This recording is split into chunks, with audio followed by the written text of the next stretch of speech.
Hi friends, இப்போ KPY Bala அவர்கள் recent டைம்ஸ்ல அவரோட முடிஞ்ச அளவுக்கு நிறைய உதவிகள் செஞ்சுட்டு இருக்காரு.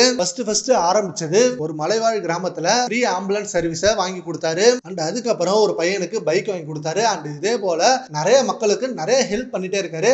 அவர் சம்பாத்தியத்துல முக்கால்வாசி ஏழை எளிய மக்களுக்கே உதவி செஞ்சுட்டு இருக்காரு. இதனால அவரை சோசியல் மீடியால நிறைய ஃபேன்ஸ் அண்ட் செலிபிரிட்டி ஆல்சோ நிறைய விஷ் பண்ணிட்டு இருக்காங்க. அண்ட் இவர் கூட ஜாயின் பண்ணி நடிகர் ராகவா லாரன்ஸும் நிறைய ஹெல்ப் பண்ணிட்டு இருக்காங்க. கேபிஒய் பாலாவால முடியாதத ராகவா லாரன்ஸ் கிட்ட சொல்லி அவர்கிட்ட இருந்து சில ஹெல்ப் செஞ்சுட்டு இருக்காரு. அண்ட் இப்ப ரீசெண்டா பெங்கல் புயலால பாதிக்கப்பட்ட மக்களுக்கு கேபிஒய் பாலா அவர்கள் நேர்ல சென்று நிறைய உதவிகளை செஞ்சிருக்காரு. அந்த வீடியோ தான் அவர் சோசியல் மீடியால செம வைரலா போயிட்டு இருக்கு. அண்ட் இதை பத்தி நிறைய ஃபேன்ஸ் என்ன சொல்றாங்கன்னா, கேபிஒய் பாலா அவர்களே நேர்ல சென்று உதவி செய்யறாரு. ஆனா நடிகர் விஜய் அவர்கள் இப்பதான் கட்சி ஆரம்பிச்சாரு. அவரும் நிவாரணம் கொடுத்தாரு. பட் களத்துல இறங்கி கொடுக்கல. அவரோட பனையூர் ஆபீஸ்ல வர சொல்லி தான் 250 குடும்பங்களுக்கு நிவாரணம் கொடுத்தாரு. ஃபர்ஸ்ட் டைம் மாநாட்டு நடத்தி பெரிய கூட்டத்தை காமிச்சாரு.